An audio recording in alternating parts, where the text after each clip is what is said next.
my name is Amir Barber. I am a chemical engineer and a fitness nerd. And today I really want to talk about one rep. And you'd be like, well, what's there to talk about, right? One rep, everything. It is the fundamental unit of effective resistance training because a set is just a collection of reps. A workout is a collection of sets, which is a collection of reps. So if you don't have a good idea of what makes one rep a good thing, an effective thing, and all the different factors that go into it, if you have a poor foundation of one rep, then your sets aren't going to be effective and your workouts aren't going to be effective and your program's not going to be effective. So really, one rep is probably the most important concept that everyone should come back to and try dialing it in. So today, that's what I want to talk about with you guys. So if weightlifting were like a major in college, one rep would be the 101, right? It'd be the 101 course. You can't skip it. It's the prerequisite before you should be thinking about anything else. Like how many sets should I do per week? How many sets per muscle group? How frequently should I train? Should I push my sets to failure? Hold on. You need to define one rep and get really good at one rep before you start having those discussions, right? So the first thing that I want to talk about, this is going to be a little bit of theory, but just treating exercise as a skill, right? And that is one of the best things that you can do, especially if you're, learning a new exercise or starting a new program. First, spend time getting good at the exercise and getting good at all the things that we're about to talk about, right? So rather than just sitting in there and be like, how much weight can I load on this movement? Rather, you should focus on how well can I perform this movement? And we're about to talk about some of the things that define how well you can do a movement, all right? So the first real consideration is range of motion. And let's actually visualize a rep. Okay, so I'm gonna draw two lines. I'm gonna put arrows on them. And one is gonna be the positive and one is gonna be the negative, right? So in a dumbbell curl, this would be the positive and then this would be the negative, okay? And together, these make one rep, okay? So now let's consider the difference between doing this, grabbing a dumbbell and going, oof, that's great. Oh, yeah. That's about 2 or 3 inches of range of motion as compared to down here, right? In terms of work, and in the literal definition of force times distance, if you're only moving 3 inches of the range of motion versus the whole thing, right? You're getting essentially that much of the rep, right? So in terms of the work your muscle has to do, that really changes the stimulus that your muscle gets.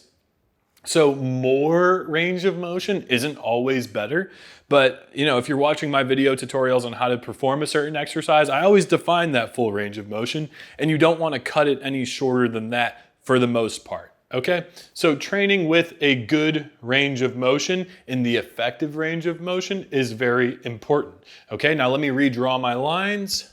All right, the next consideration is momentum. A lot of different things kind of get tied up in this one, like exercise tempo, control, all these things. But let's just call it control, okay? So momentum / control, right? And to highlight how important this is, let's talk about a barbell bench press, okay? And let's say there's 2 ways you can do it.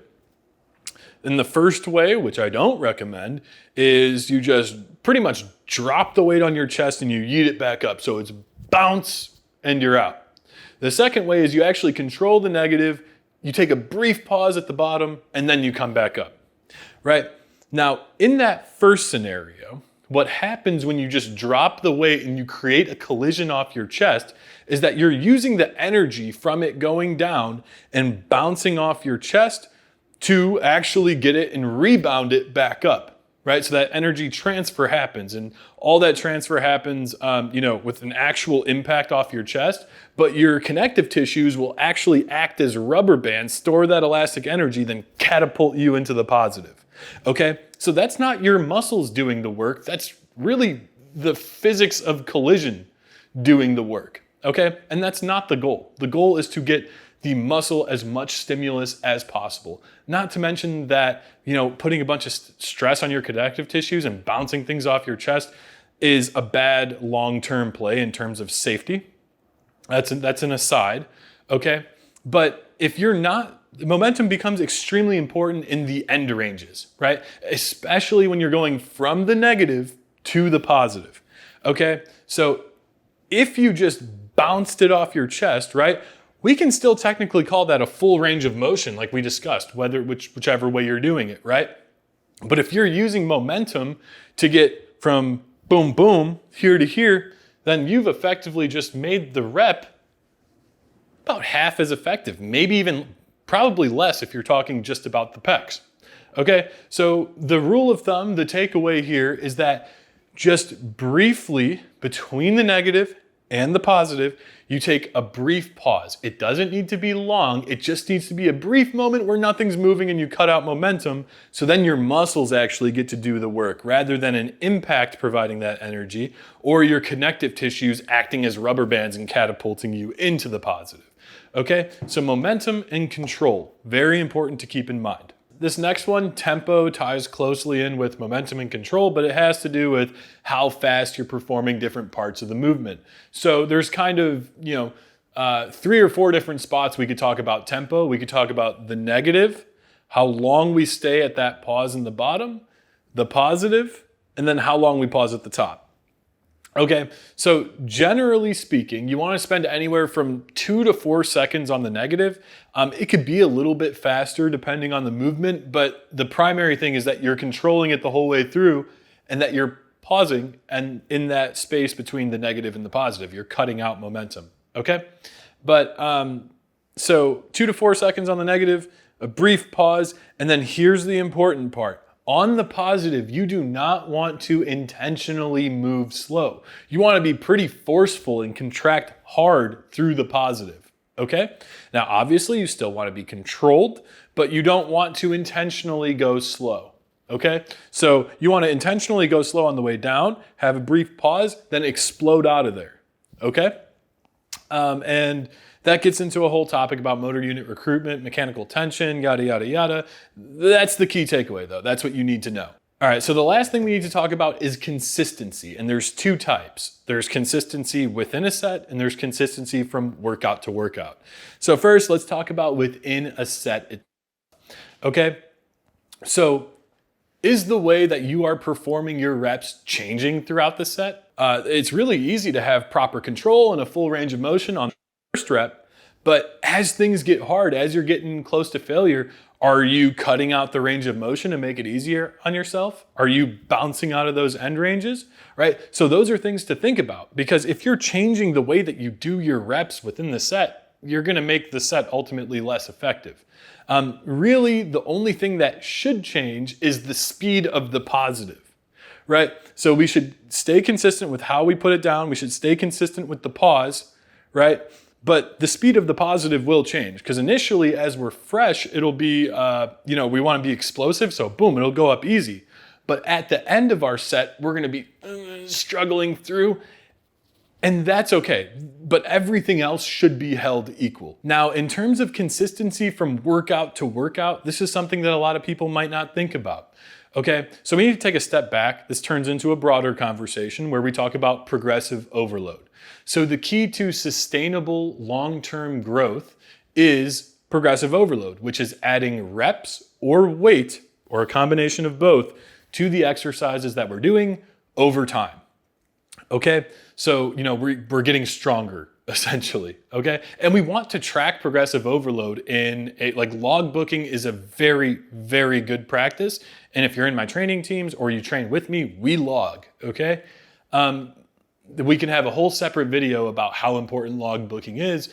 But as we're tracking progressive overload, if we're not consistent in the way that we do our reps, then tracking it doesn't really mean much, right? So like on paper, let's say this week I'm doing 225 on bench press for 8, right? And I'm doing them nice, I'm doing them controlled, everything's great. And the next week I do 245 for 8, but I'm bouncing it off my chest, right? Or, I'm not pausing at the end, or I'm just being inconsistent in the way that I'm doing the reps. It might look like on paper, like, yeah, I'm progressing, like this is awesome. But really, are you progressing?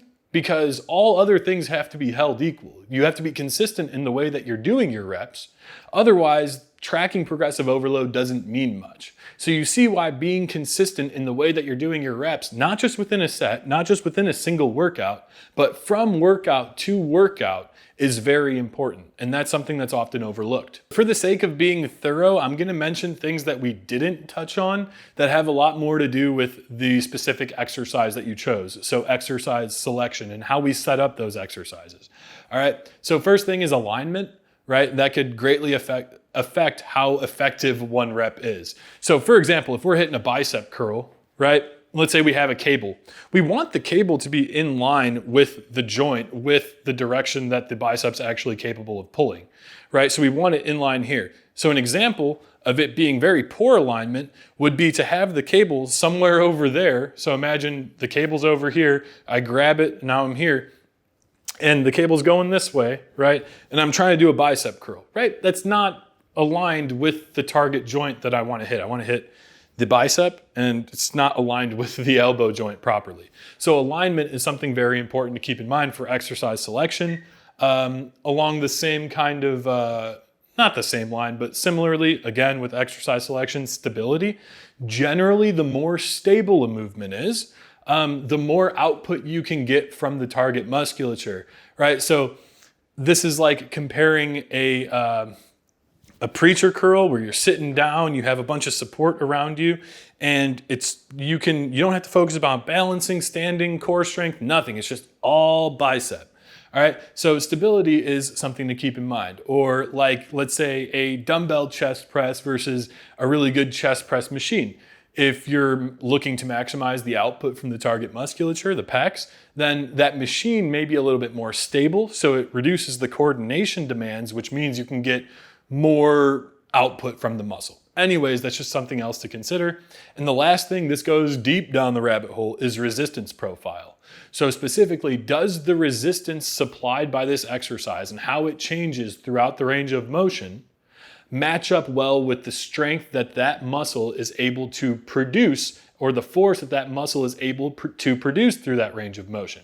Your bicep's not capable of producing the same exact amount of force from here to here. It's actually a lot stronger through this lengthened to mid-range than it is from the mid to shortened range. So does that exercise line up well with it? Okay? That will also greatly alter how effective one rep is. And again, this is all exercise selection stuff. So, if you're in my training teams or you're training with me, this isn't something you have to worry about because I got you. But if you're looking to go in the gym and choose your own exercises, these are other things that can just ultimately affect how effective reps are. And if you want to go really deep down the rabbit hole on these, I'm actually going to link you guys to someone else's video to watch because he did a great job at it, and why would I make the same video again? But yeah, again, that's a lot of theory down there. This is more so practical takeaways. Hope you guys enjoyed the video. Subscribe, share with a friend who needs to figure out how to do a rep, and yeah, peace.